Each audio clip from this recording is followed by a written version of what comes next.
And ahead of tonight's storm, News 5 learned Colorado Springs does not pre-treat its roads. The city says this is for a couple of reasons. The first reason is the city says it does not have enough storage capacity for magnesium chloride, which is what's used for de-icing.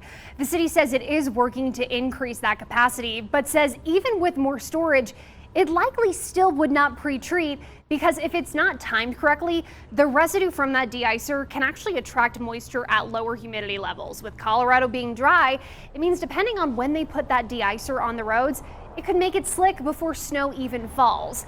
Now, CDOT snow crews are already out on the roads getting ready for this latest storm. In the next few hours, they'll scrape any snow that falls and then sand certain parts of the highways to help prevent people from sliding. CDOT urges drivers to take it slow. You've heard this before when the storm really hits, especially overnight and tomorrow morning. And then giving our drivers, our plow drivers, the space that they need. Allow at least 4 car lengths behind a CDOT snowplow or a city snowplow. You want to let them do their jobs so that you don't get hurt and that they can safely clear the roadway for us.